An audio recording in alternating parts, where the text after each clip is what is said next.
You are listening to the Scars and Guitars podcast series that syndicates for the A-List Online. My name's Andrew Mackay-Smith. Hope you're well. The interview subject coming up for you is James Lascelles from the Finnish and I suppose British outfit, because James is from the UK originally. The band's called Wheel. A stellar new album. It's out now, actually, by the band is called Resident Human. This chat took place about 2 weeks ago or so. I've just been flat out, so I thought I'd release it after the album had come out so that you guys out there could have a bit of a listen to what was going on. There's plenty of stuff on YouTube and also the streaming services, as you'd expect. We go into a few other subjects outside of music in this one here, so a bit like the conversation with Greg from Cradle of Filth. If you don't like politics, there's probably a point about halfway through where we switch over and start talking about subjects under that broader banner, so just tune out if it's not your bag, no dramas. But anyway, here he is, James Lascelles from the band Wheel. Hey mate. Hello, good evening. How are things over there? They're not too bad, and look, my sincere apologies. We've had the kids all day, you see, because the road's flooding just all around us, you see. And mate, when you got the kids at home, the hours tend to blur. So, but otherwise, mate, the flooding is, gosh, in Australia, you know, we either have bloody bushfires or flooding, especially around this part of the world. And people are managing. I think it's not been as probably not been as bad as maybe the news reports have been saying, in terms of we're used to it now. So a lot of people have got access to sandbags, and if they did build previously in areas that were too low, like below sea level, so to speak, or near to it, they've stopped doing that now. So some of the damages are lost. Some of the damages will be minimal, but it's just the idiots driving through floodwaters in their little, I suppose, you know, the equivalent of a Fiat Panda, Holden Barina, this sort of thing, and wondering why it gets washed down the stream. And our issue today, as I say, mate, was we just couldn't get the kids to school because the roads are all blocked off. So I wouldn't say we're blocked in, but it's there's one way in and one way out at the moment. But still, the rain's stopped now, so fingers crossed it stays this way. Well, kudos for hanging in there. I think between the pandemic and the acts of God in nature, I think you guys are doing pretty well to hang on. You've not had the easiest 12 months over there. No, it's been crazy, mate. I mean, we've all dealt with COVID, but before COVID, remember, we had. So I remember this because I was in news media at the time. There was the New Zealand volcano where a lot of Australians died in that. Remember the volcano that blew up Mount White, I think it was called, or White Island, or whatever.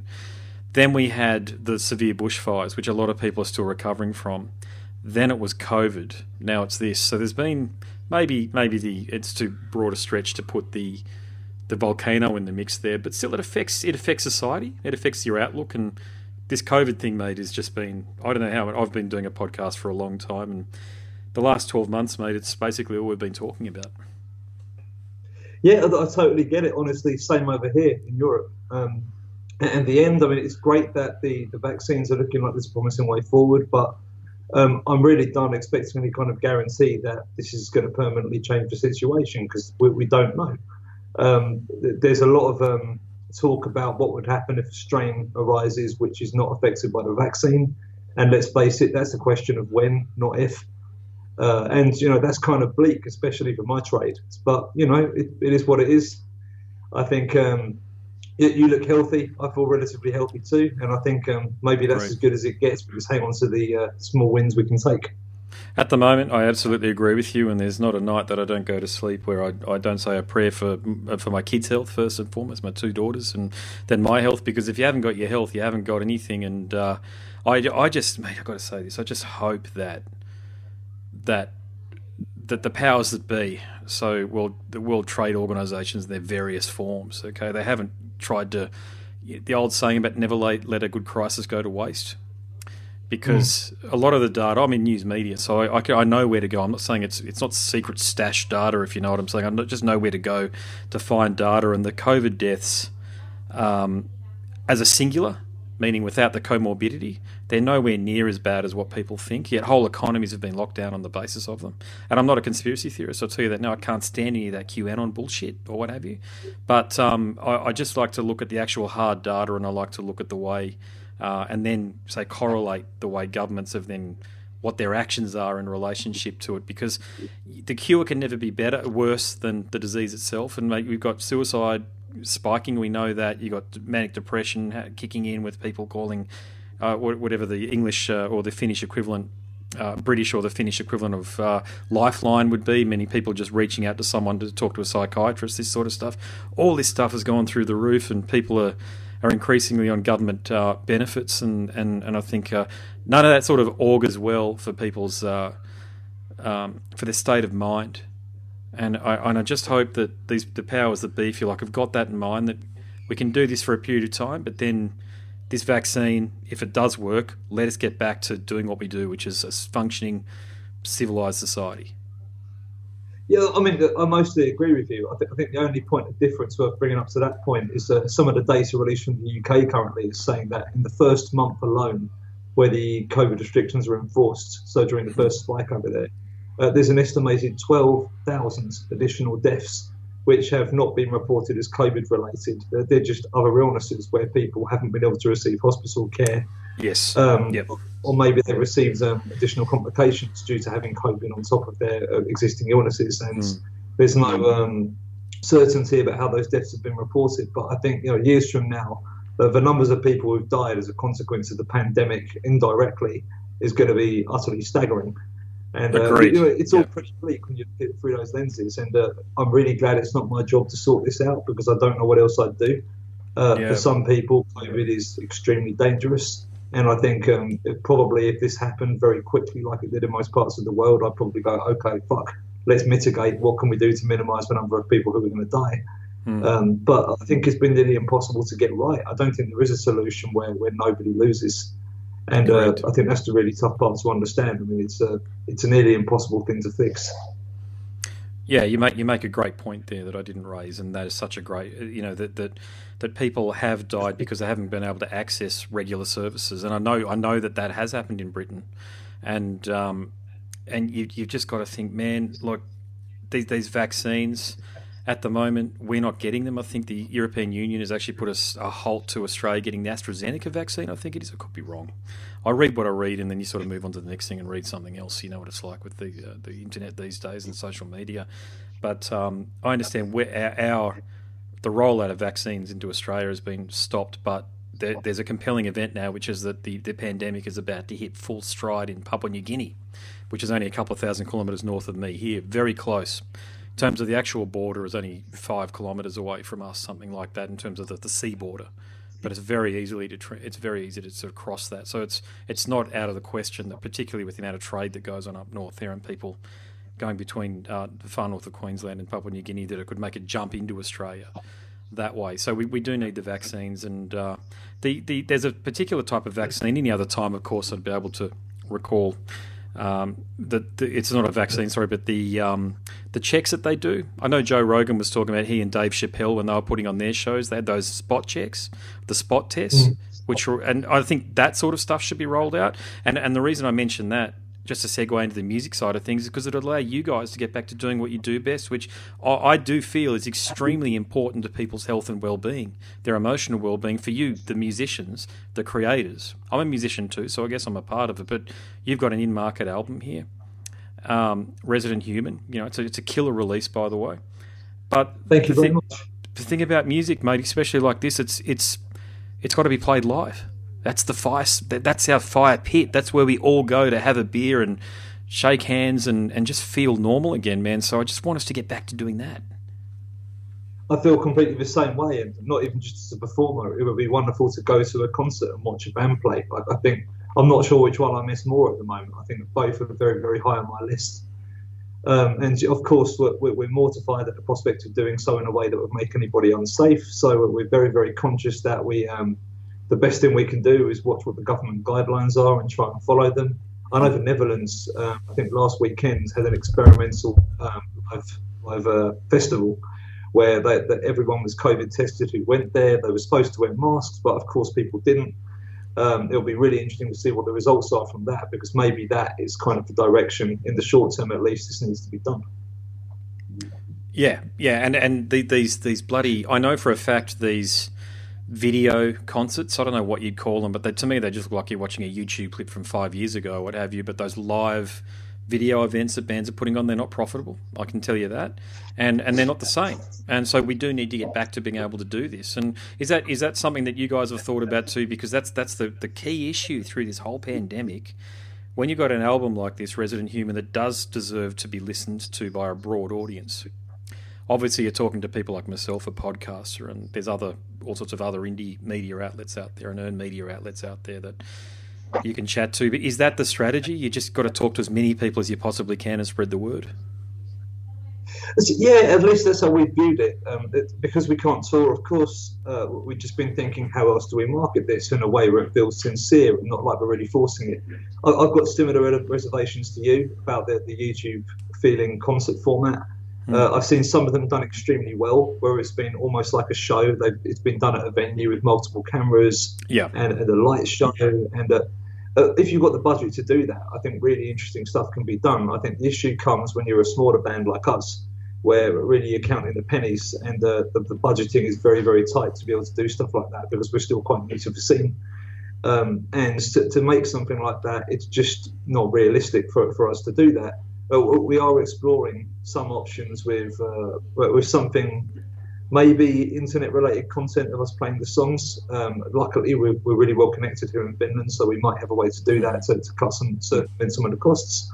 But no promises at this stage. If we can find a way that we feel represents the music really, really well, we'll do it. But otherwise, we're just going to hold off until we can play live again. Yeah. Good strategy, mate, too. And look, I've spoken to plenty of Finns in Britain, but I don't think I've ever spoken to someone from Britain in Finland. So I'm making an assumption there. So are you from Britain, and how did you end up in Finland? I am, yeah. Well, I was at university in northeast England, and I was playing in lots of different bands. I was a drummer in a folky jazzy band, and a drummer in a professional covers band for a while. I played solo gigs with an acoustic guitar, which were my main income. Mm-hmm. I wrote for a prog band at the time where I was just singing for the group, and in fact some of that material ended up on our first ever EP. But one of the guys I performed with moved back to Finland and won the Idols competition here, and he just kept on inviting me over to play, and it played. And I was at a point pretty much where it was take a leap of faith and play music that might not be a great fit for me stylistically, or quit altogether and move back with my parents and get a real job, So I decided to jump into the fire, so to speak, and to move over here and give it a go. And, that band really wasn't for me. I thought that there were things about it that were enjoyable, like vocal harmony arrangements. I thought that was really interesting. It was like a puzzle to solve. But I think everything else around it was just very vapid, to be honest. It wasn't really anything that really spoke to the soul. And I think after a while I became a bit disillusioned with the whole thing. And I wasn't making a whole lot of money doing that either. Got to the point where I wanted to get married, and I couldn't afford my wedding. So that was the straw that kind of broke the camel's back. I briefly went into software sales, and then I started getting all these offers to play more solo work, so I ended up kind of sliding back into it that way. And one of the last shows I played with this Idols winner was a TV show here in Finland called Tartu Mikki, which roughly translates to grab the mic. It's a karaoke format where members of the public will go into a karaoke booth, sing a little bit of a song, and in the studio, if we knew the song, we'd hit a buzzer, the band would start playing, and we'd sing a little bit of the track. And the guitarist in the house band of that show was the other founding member of Wheel. We just got chatting after the show, really hit it off, had a lot of common musical ground, and we never thought of doing this thing as a career. It was just like a hobby to start with. And the first demo we recorded after playing together for 3 months went so well that we thought, hey, this is kind of good. Let's get this professionally mixed. And we were blown away by how well it turned out, because we tracked the whole thing in 2 days. And ever since then, we kind of knew we were on something special, and we've been going at it full steam. You're a seasoned musician. You've tried your hand at pop music. You've got a killer band here, and my interpretation of it is the meeting point between Tool and Steven Wilson. And you've been in software sales as well. I've got to tell you, I've got an IT background. I'm well out of it now. I mean, I'm doing journalism and writing, and as I say, I've come out of news media. But you talked about the financial side of it there. And I don't think people understand who aren't musicians. People have this legacy view, I think, of what it is. You know, you release an album, you get a deal, they give you all this money, you go on tour, blah blah. It's unbelievable how common that view still is. But of course, it hasn't been like that maybe for about 25 years or something. That's just what's being sold through the movies or what have you. But for you, are you at a point now though? I mean, it might not be the case certainly because of the whole COVID scenario though. But are you near to being in a place now where you've got the balance necessary for you to be able to continue to craft music? I guess the short answer is yes. We live in a country where there's all kind of state funding which you can apply for, which has been extremely helpful. And we're definitely generating income as a band ourselves. Everyone's really invested in what we're doing, and especially right now, all of us are just getting whatever work we can, doing whatever. And we're investing back just to keep everything afloat. We managed to make a new album, which we've done pretty much completely independently. We've sourced all the cash for that. So it's definitely part of the whole thing. I think it's like when people talk about politics, I think they underestimate how much of that is focused on funding and making sure you've got money in the bank to pay for your activity. And it's not that different to being in a band. The only difference is I think there's a lot less taboo about sourcing funding if you're a politician, whereas for a band, it's kind of the unwritten rule, but you don't speak about it. But it's don't get me wrong, we're fine, we're doing okay, and the prognosis is looking really, really good. And so far, the reviews of the album are looking fantastic. We're really optimistic that when we can tour again, we're going to be able to do so in a sustainable way.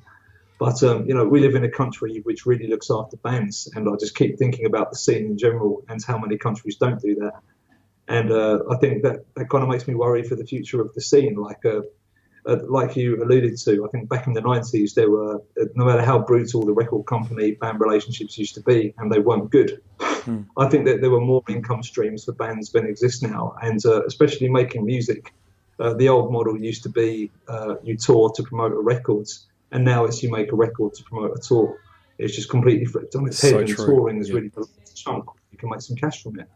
So, and again, I mean, I think anyone listening to this might wonder, do I just have delusions of grandeur and am I expecting a mention?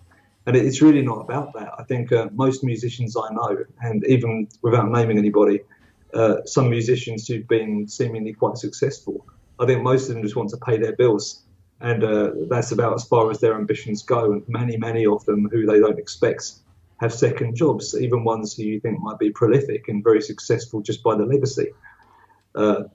And I think then you end up with this difficult question of how much do we value music in society, and what is a reasonable expectation for a musician to be able to earn. And I don't have a satisfactory answer for that. I think that's very subjective, and it depends who you ask. But it's an ongoing struggle. And I think if people want, things like music festivals and original music without huge corporate interest invested in it to continue, then people need to question what they're willing to pay for it, because streaming is not making bands enough to survive. No, and that's another recurring theme, especially because we're now at about year 5 or 6 of this nebulous of streaming of music. So basically, I think if any musician at this point in time hopes or thinks that they can make any money from streaming, they should go back and listen to what Tom York had to say from Radiohead, of course, about streaming, where they were sent checks for, and this is Radiohead, sent checks for $7 or whatever, what have you, for X amount of hundreds of thousands or millions of views or what have you. It's exactly what you say. And for young musicians, I think they've got to basically get used to the fact that the first 10 to 15 years post-school, if they choose to pursue this craft, is going to be nose to the grindstone, travelling, get used to using Final Cut, Premiere Pro, all these sorts of things, being able to do everything in-house. Have you found that for yourself there? You've had to learn how to do basically, I call it the Rob Zombification of everything. You just learn how to do everything, and people basically say, oh my God, here's someone who's got great leadership qualities here. I'm going to try and help them realise their vision. Has that happened for you? I think absolutely, yeah. Like when we started the band, that was pretty much my whole ethos back when I began writing as well, was I wanted to have a broad understanding of all the instruments, of what you can do with each one, how they interconnect. So from the writing upwards, that's always been my mentality. I taught myself several pieces of songwriting software. I was originally on Logic until I got so mad at the cost of everything with Apple that I made the jump to Pro Tools, and I'm now doing it through Pro Tools and Windows. I I've learned video editing, like you said, Premiere Pro. My wife's got a very nice video studio set up, and I've dabbled with that. She's taught me a little bit, and I've learned some myself.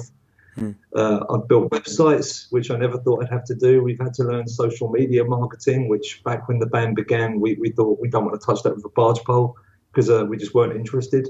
But it's essential now, especially if you look at how the money has changed in music in general. It's too big an advantage to understand how to use that stuff not to do it unless you've already got a very well-established audience.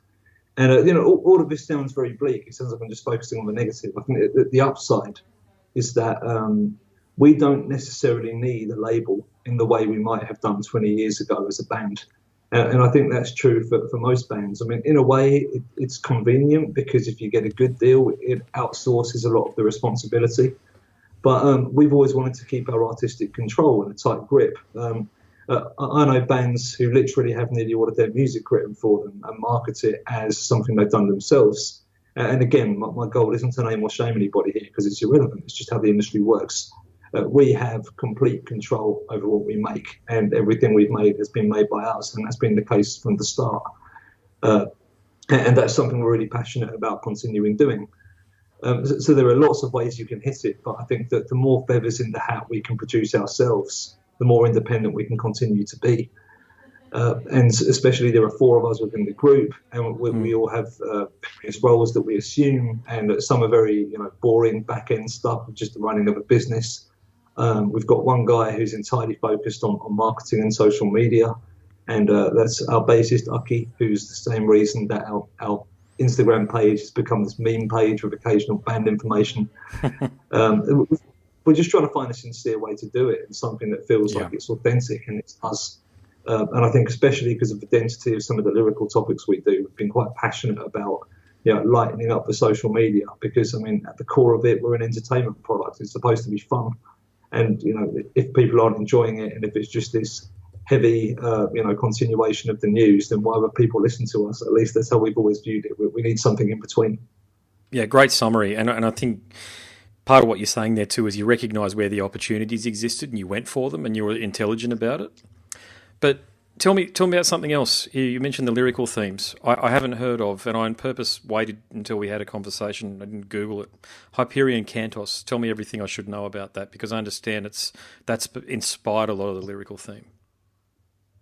Absolutely right. I discovered the book last year during a period where, I don't mind admitting, I had a bit of a burnout.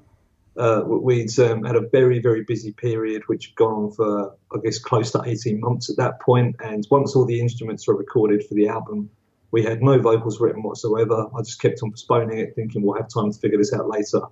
And it was like hitting a wall. We had nothing booked, and there were no gigs. So everything just stopped, and I was sleeping for 14 hours a day, not feeling very inspired. And around this time, I discovered this book, and I don't believe in fates for a second, but it's wonderfully well timed when I found this, because so many of the underlying themes in the book really spoke to me.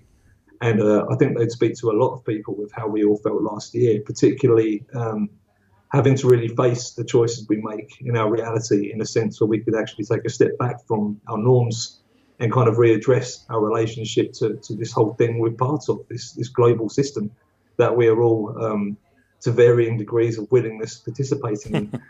And I think the 2 major themes that really spoke to me were coming to terms with this seemingly hostile but ultimately indifferent universe that we inhabit. I think so much of what happens around us, well, we delude ourselves that we have any degree of control over affecting change, either in a social sense or even in our own communities, like among our friends or families. And I think ultimately it normally comes back to we can only really change ourselves, how we feel and how we behave. And that used to frustrate me, and it still does sometimes, but I think there's something liberating with letting go of that and just focusing on the significance of the now, and being purposeful in the choices we make and grateful for the good things that happen within our own lives. And I think throughout the song that's definitely the conclusion I came to, the notion that if everything will turn to rust and none of this was owed to us, then all we experience will have to be enough. And that was something I really internalized from the book. In a similar light, Hyperion deals with the notion of mortality, which is a major theme through the third and fourth book in the series. And this idea we're all on this linear train journey from birth to death. We can't change the speed or the direction of the train, and we're also immersed in our own experience of time that we forget that everyone else we interact with is having exactly the same existential crises that we are. And if they're not now, they will eventually. And I Yes. guess just remembering to be empathetic towards other people having that same experience, because it really is the ultimate leveler. Everyone that's ever lived and everyone that, at least as far as we're aware, will ever live, will have to face these same questions and come to terms with the limits of our existence.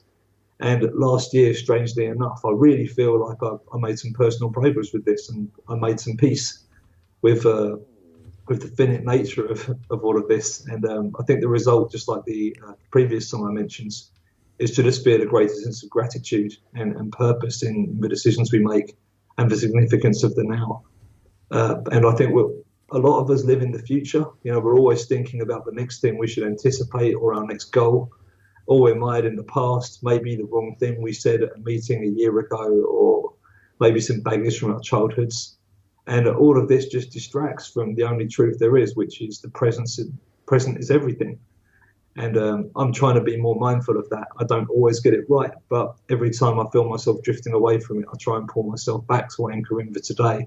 Because even things like this conversation we're having right now, you know, that's a purposeful choice we've both made to interact in this manner for different reasons. But still, at this point of connection of this humanity, that's something I want to try and be more kind of mindful of and be more grateful for, I think, from now on. Yeah, man, you raised so many great points in that. The big one I take away is that sense of gratitude, that awareness that we have an opportunity here, and it's actually up to us to make the best of it. I was just talking to my sister-in-law before about quantum physics. How is it? Oh, is it atoms? I think it's atoms behave differently under observation than compared to when they're not observed. So science is actually telling us that a lot of this things like meditation, mindfulness, that's the key word, mindfulness. It will be summed up in that. It actually has a scientific basis. And the more mindful we are of ourselves and our actions, and to your point there about, I totally understand and I can identify with your point there about leading life in the future, because I think we all do it. But I think the way, it's not just our society. You could probably go to Afghanistan and be living in the Bora Bora, and you'd be still thinking about the future, because you'd be thinking about where to get food and water from and all sorts of other things about your safety, this sort of thing. So we're constantly projecting where we're going to be. So we're acting in the present, but we're thinking about the future constantly. But it always does come back to, at what point does life not resemble some kind of suffering? At what point are we able to say, take a step back and be genuinely in the moment? Now, if I'm truthful, and I will be, there's probably been a handful of moments in my entire life, outside of childhood I'm talking about, in my adult life, where I've been able to be that way, like in the birth of my two kids, maybe when I was married. Although marriage, sounds like you've been through it, can be a very stressful experience because you've got to get all the families involved and the like. But there's just not that many opportunities, again, for you to be in the moment. So do you find when you're writing about those sort of things, is it stream of consciousness, the lyrics, do they come out that way, or is it far more strategic? It's way more strategic. I really agonised over the lyrics this time. It took me nearly 4.5 months to write all the lyrics for the record, which is way over double the amount of time it took moving backwards. And I think part of that was the burnout. I think part of it was the complexity of the new material. And I think part of it was this time I really had a sense before I wrote a single word that, especially for Dissipating and Hyperion, and Resident Human, that they were these really big songs that required really big subjects to kind of tie the whole thing up together. And that's not the only way to approach it, but I think that I've always been very logical and scientific about my approach to writing. This part was completely gut driven. It was just this feeling that they need these expansive, larger than life and almost meta subjects to kind of justify the structure and the flow of the music. I think there's always this push and pull between a sense of what's right and knowledge that this is the way things should go. And especially with the last records, I think I really got a bit more comfortable with the feeling side of it. I think before I've tried to control it more, and I think letting go and failing led me to ground I never thought I'd cover in our music. And rather than trying to preach about the whole thing, which is always my concern, and I think about it a lot when I'm putting the words together. I just wanted to share my own experience and see if anyone can see any kind of mirror in that, because it has been therapeutic exploring these subjects in this way. The last track as well, Resident Human, is exploring a concept I learned about in therapy, which is the notion of the metacognitive state of the observer, which was explained to me through the metaphor of being the mountain. Just a notion that the weather can change, but the mountain just is. Forests grow, forests are chopped down. People are born, live, love, and die on the mountain, but the mountain just is. And without judging, it just observes what's happening. And that was kind of a coping strategy with how it feels to observe the world through our screens. And especially the bleakness of the past 5 years, especially where it sometimes feels like the whole world is crumbling around us. And our natural reaction to that is to feel emotional about it. And whether it's to feel anxiety or anger or frustration or hopelessness, I think all of those reactions, that might be the only thing about it we can actually control. And I think trying to separate those emotions from just analysing what's happening around us it's also something I'm not nailing on a regular basis, but I'm trying to be more mindful of it moving forwards. And I think especially, again, last year, just having so many choices taken away from us and having to take a step back, it's been a more necessary coping strategy than maybe it has been in the past. Yeah, gosh, yeah, so many great points again there. But I'm drawn to ask my next question, okay, which is based on George Floyd, because I understand your song Movement is about what happened there. So I don't think at any other time in history there were more eyes on a single episode than what happened there in Minnesota, I think it was, of course. But that obviously had some effect on you, certainly enough for you to want to write a song about it. So what can you tell me about the song? I mean, right off the bat, like you say, the events were incredibly moving. I'm not much of a crier, but I was, shedding a few tears watching that. It was. I don't even know what motivated me to watch it, because I very rarely click on stuff like that. But I just felt this is something that needs to be seen. And at the time, I thought this is going to be a rallying point for humanity, because it's so hard to label this incident as something which is polarizing. An innocent man was murdered in broad daylight by authorities that taxpayer money is used to fund. And that is, in my opinion, fundamentally wrong, and it remains so. And I know it's not the only incident of someone being killed by the police internationally, but as you say, that everyone's eyes were on this, and it really resonated with a lot of people, myself included. But I think what was the most interesting part sociologically about it was what happened afterwards, where online this rhetoric, it was full of conflation and this unbelievable venom. Everyone was strawmanning each other. There was no goodwill about trying for both sides to try and meet up and discuss a way forward. And there were, fucking terrible taglines on both sides. Like, even on the side which was pro-change, I think that the tagline "defund the police" is a terrible bit of marketing, because I think anyone who might be resistant or afraid of regime change, for lack of a better word, is going to be less amenable than ever to discuss it, because defunds sounds a lot like destroy. And even though that's not the case, and if you dig deeper, it's talking about the reallocation of resources, which I'd argue are some pretty damn good ideas. I think we just got to come back to the central point, which is I think nearly everybody agrees that what happened to George Floyd should never happen to anybody. And then you've got to start asking the harder questions, which is what can be done to prevent something like that happening again? And there are no simple soundbite answers. I think it's a mixture of ending the legacy of systemic racism globally, and that's something which requires both systemic change and also personal responsibility. A friend of mine I went to college with years ago posted after seeing this that he said there are times in his life where he's heard people being racist and he's either said nothing or done nothing.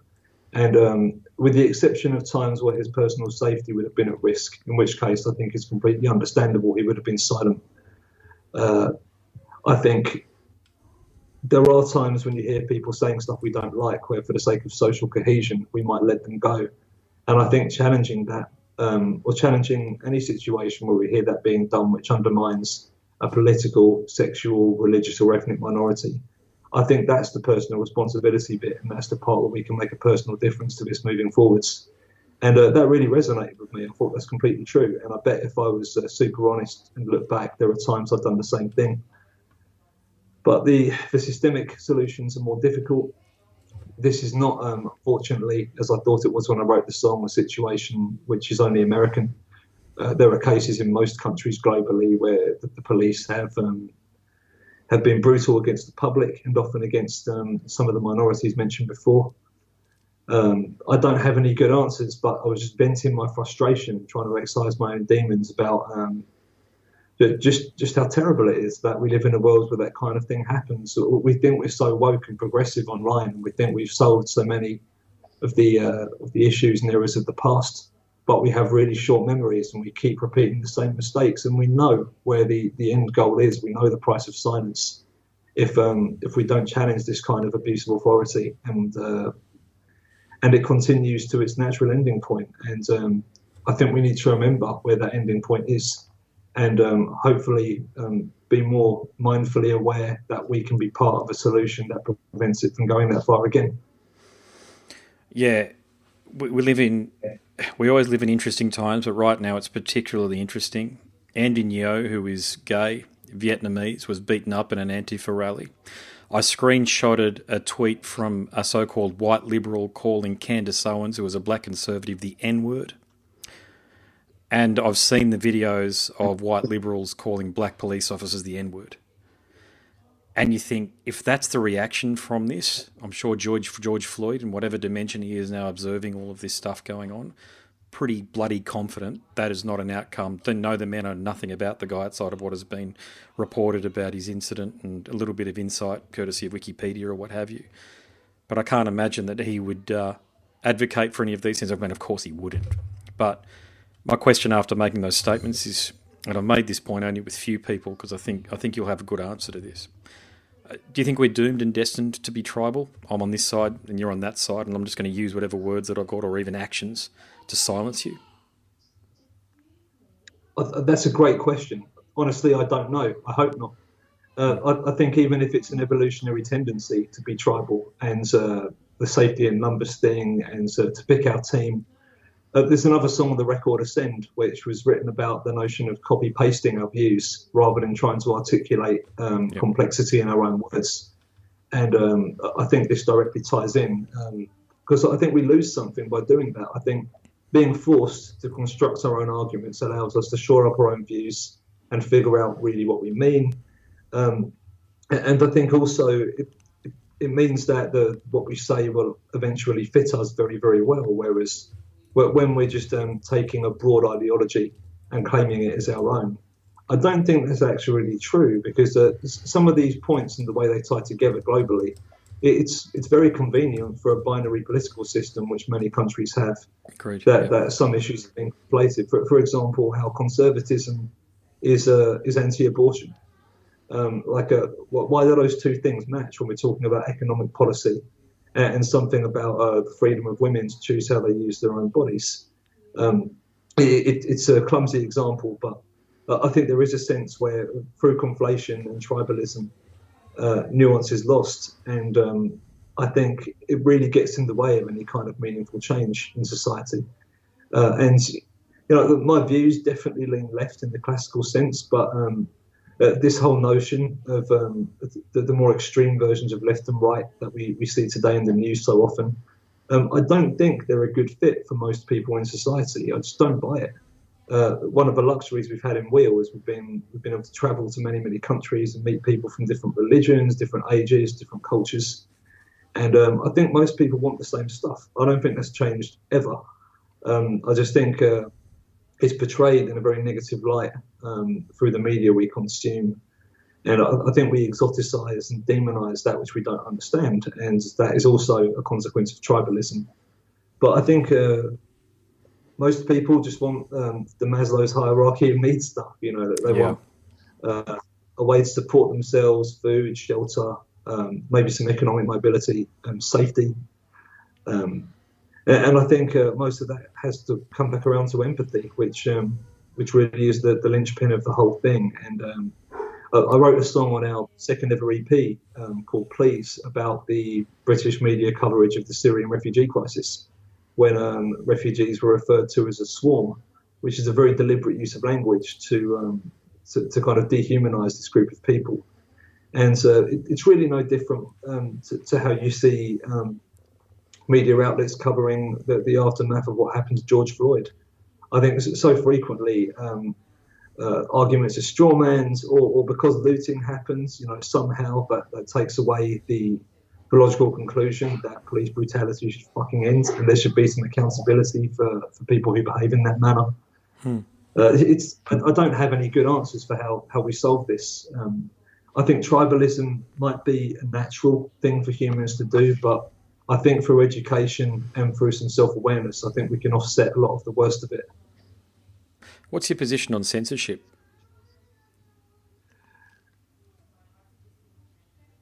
I think idealistically, I'd like there not to be any.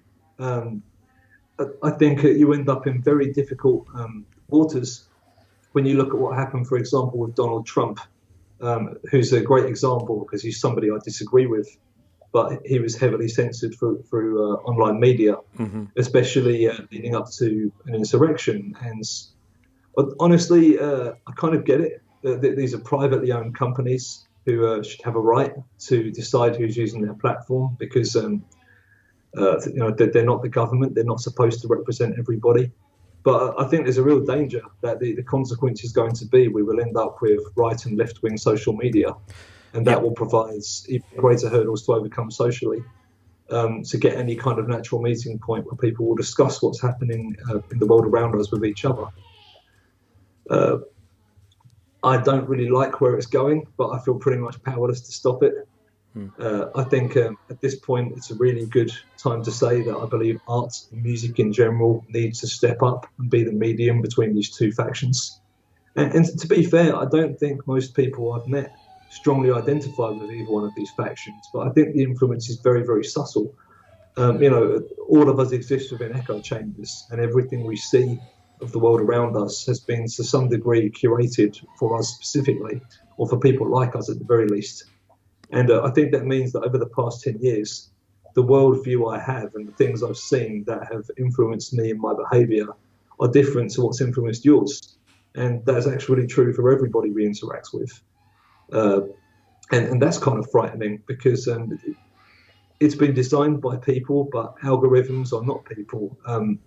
There was a study about YouTube talking about engagement, and the ultimate goal of all of this media is to keep us watching it for as long as possible. And it was describing how people at YouTube tended to target people with conspiracy videos, for example, because they're very good at engaging a certain kind of person. And I think most of it, in fact, I think all of it is utter bollocks. I think if people want to look at the scapegoats in our society, it's not that difficult. It's normally you follow the money, you follow the power, there's your bad guy.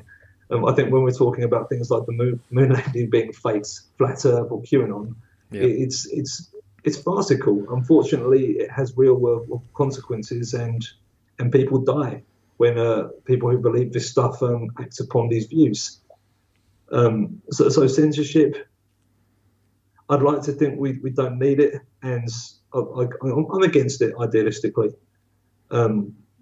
I just understand that it's not a black or white issue, especially when you look at the fact that people might lose their lives over certain information being shared freely. I'm with you. I'd say 100% on all your views there. But there's a couple of points I want to raise. The decision by the Twitter power brokers to ban, forget about Donald Trump for a moment, the office of the President of the United States from Twitter was extremely dangerous, and will be looked. I believe we will look back on that moment in time and say that was a very, very bad decision. If Twitter, Facebook, well, so it's only a few these days, isn't there? There's Facebook is also Instagram, so that's one. Then you got Twitter, and then you got Google, which is also YouTube. So I think there's three. Correct me if I'm wrong. I think there's the three. Now, I'm certainly not saying you let completely toxic views out there, meaning neo-Nazi views or these communist views where they support the sort of things that Stalin stood for or Idi Amin stood for, which are really just about totalitarianism. I think that there needs to be some form of gatekeeping. I wouldn't call it censorship. But if you've got somebody who has a centre-right position, and they may have supported Donald Trump and their views themselves, like you mentioned abortion before, they support abortion, they probably support decriminalisation of drug use, but they support Donald Trump, they're not a fucking Nazi. Okay, so calling them that on Twitter or on Facebook is one of the stupidest things that people can do at this point in time, because it's driving them potentially toward these QAnon conspiracies, which are just made up. They're just bullshit. And people are doing it tough, man. You know, talk about Maslow's the hierarchy there. We are given free will, so we do come to different conclusions, even based on the same data.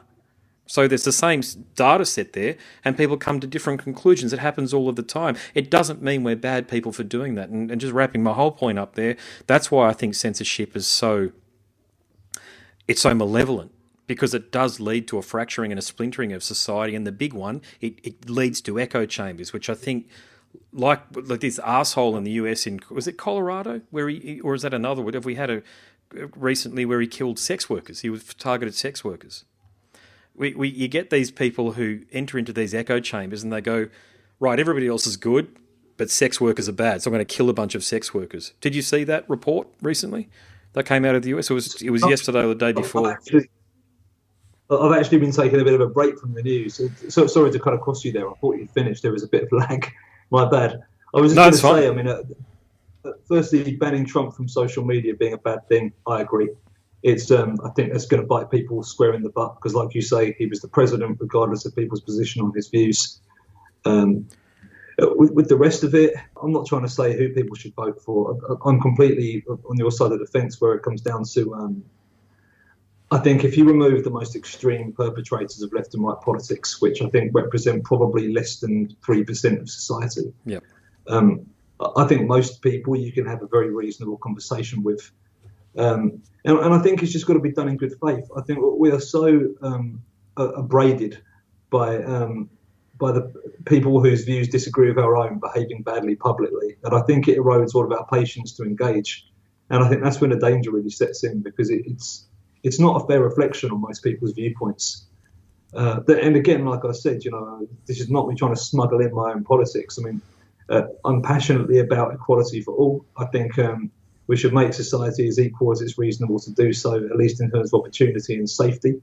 And I think everything else, I don't know. I don't have any simple answers. I think at the moment, no matter how bleak capitalism feels, and I think it feels pretty bleak, the reason it feels bleak is we have companies that are as big as countries these days with absolutely no oversight or regulation. And I don't think that's a good idea or acceptable. At the end of 2016, I read a stat that said Apple, Amazon, Microsoft, and I think it was Facebook, had a combined GDP greater than Canada. That was 5 years ago now, so I have no idea what the data is currently, but that's too big and that's too powerful. Companies are able to grow to the size they are because governments strike deals with them, and they're literally extracting money out of our societies and putting them in offshore bank accounts, bouncing them around for a deregulated global financial industry, and to the way where they can pay as little tax as possible. And I don't think that's okay.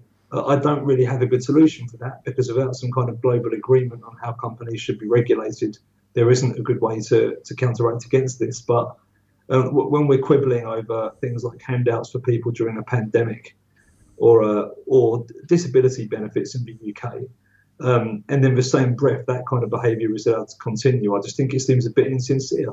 Like, we all know there's money in politics, and that when wealthy companies can lobby both sides of the political races, then they can literally define what the law is. And this is happening all the time. That needs to change. I think that might be the most frightening future I can imagine for us. And again, this got quite political in this discussion, more so than I imagined it would. But I guess engage empathetically is the best thing any of us can do. And like we're trying to do now, And hopefully anyone listening to this, it will resonate with them, and any of the people you know who disagree with your views, just talk to them and be kind about it. Yeah, look, I've got to tell you, I made a conscious decision to basically open the platform on the podcast to any conversation at all, and because musicians, we are sensitive people, we're connected to the world, and of course, and one of the key reasons, like what you've been able to do, is you observe the world and you write about it. So I think it's important that you're given a platform to do that. But I always offer at the end of it, if you don't want to include any of the politics stuff, we don't, which happens about half of the time. But I always encourage people to do so because, as I say, I don't believe in censorship or sometimes people make points where they're a bit too strong. I think in the past, and they go, oh, especially in the bigger bands, and they think that it might isolate members of their fan base, particularly when Trump was in power. It's incredible. I've got to share with you. It's incredible how many of people who are in bands who are very pro-Trump. And we talk about it, and then they go, look, just don't include any of that in there for obvious reasons. It'll just make blabbermouth and all these other news aggregation sites, and I'll probably have people sending me vile messages afterwards, which is, of course, an issue. But, of course, I'm always going to honour that. So that'll be my point there. But, look, I've just got a couple more questions for you. I appreciate your time, okay, because I know we've started this a bit late, and no doubt you got plenty of things to do ahead of your day. So, but you mentioned earlier, you said you hit the wall. What happened? I think I had a complete burnout. I've been suffering from anxiety and depression for a long time. There was an insane amount of stress with the band. And we were just incredibly ambitious with the timetable for releasing and making the new album. But when it got to the end of 2019, we'd just gotten back from a second month of touring with Soen in Europe. And around that time, our bassist had left on that tour due to health reasons during the tour, which was unbelievably stressful. Oh, God, yeah. It's great he went home, and I'm glad he's okay and he's doing much better now. But this kind of was the beginning of him leaving the group. So we had two shows. We ended up making backing tracks to play those, which I never thought we'd do. So we played it as a three-piece with the bass coming through a tape. And I was programming that on a tour bus driving through Serbia, literally thinking my hair was going to start falling out. I was that stressed about it. So we got that together, got through those shows. And our new bassist, Aki Virta, flew in to sub for a few shows for the rest of the tour, which he absolutely nailed it, and we hit it off right away. He joined, and it's been wonderful having him in the group. That's been really positive. When we got back to Finland, first of all, our guitarist, Ronnie Seppanen, also decided to leave the group. He's got a very young daughter here in Finland, and he's never been a fan of touring. He loves the shows. He hates everything else. So we weren't that surprised this was coming, but it was another blow on top of another blow. So as he left the band, we also found out that we had around 10 weeks to write our next album before the touring in 2020 began. And of course, it panned out very differently to how we expected. But the pressure was just ratcheted up to 11 with no reprieve for a very, very long time. So all of this happens. COVID happens, and we tracked all the instruments for the album. Which was more complicated due to COVID, and the timetable was immensely stressful. That ended. I was about to start writing vocals, and that was it. I just felt like I hit a wall, and I think I've taken on too much. But that's why so many of the topics on the album have been this introspective, personal journey I feel like I've been on, because it's literally been what I've been living for the past year. And I'm doing better now. I've still got a way to go. But I think it's just a real reminder that we all have limits, and you can survive for a while working like that. But I just did it for too long, and I was far too ambitious with what I thought I could handle. And I think for the last kind of 3 or 4 years, like, there's been a steady progression where I've been taking on more and more, and the stress has been increasing, and it just all boiled over at a very inconvenient time. But in a way, I'm grateful it happened when it did, because it was inevitable. And at least it happened when the worst thing that happened was we delayed our album a bit. Yeah, I've been through some pretty serious anxiety episodes myself, panic attacks, and they are extremely unpleasant to anybody who hasn't had one, because you feel trapped. It's the closest thing to feeling like as in you're in a coffin or a box, but you're out in the open air, and that's why they're so disgusting, because you got nothing that works in the immediate, right then and there, does it? Yeah, that's basically it. I think there are degrees as well. Like, there are shades of grey rather than black or white.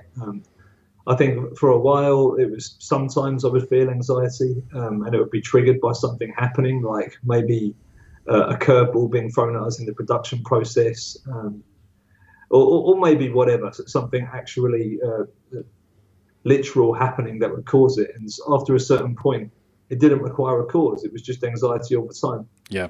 And I still get it some of the time now, but it's definitely better than it was. And I'm just trying to take better care of myself because I love making music, but I'm not willing to completely sacrifice my health for it. And even making that realization feels like a really big step forward. So, in terms of being able to find you guys, I think you've got a Facebook page, obviously. But in terms of, and this is the big one, I always encourage people to buy the physical product from you guys. So, how can they do that? We are currently being distributed by Wild Thing Records, I believe, in Australia, who've been fantastic. I can't say enough good things about them. Um, so if anyone's interested in buying any merch or CDs or vinyls, they're the people to contact. They've also got all of our older stock as well. Other than that, if people want some entertainment during the pandemic, we're trying to do stuff every week on Instagram Live, where we've been talking with other bands and other professionals in the industry just about art, life, the world, and everything. And we're also very, very active on all of our social media, particularly Facebook, Instagram, and Twitter. So if anyone wants to reach out or just let us know what you think of the album, please do. We'd love to hear from you. Most of my audience, unbelievably, is in the US and Europe. So is Wild Thing, can they go to the Wild Thing website and they'll send them stuff from there if they're in those For parts of the people in world? Europe, Yeah. I still haven't learned the names of all of our infrastructure, but if you go onto any of our social media, there are links to all of it, which That's are really easy. prominent Okay. and easy. Yeah, I that's think the in key thing. Europe it's all merch. So, and in the States, I'm not sure what's distributing it there, but I've heard good things about it from our American fans. Okay, sweet. Yeah, good stuff. Yeah. Mate, that's it. Thanks very much for the chat. You are listening, or have been listening, I should say, to the Scars and Guitars podcast series.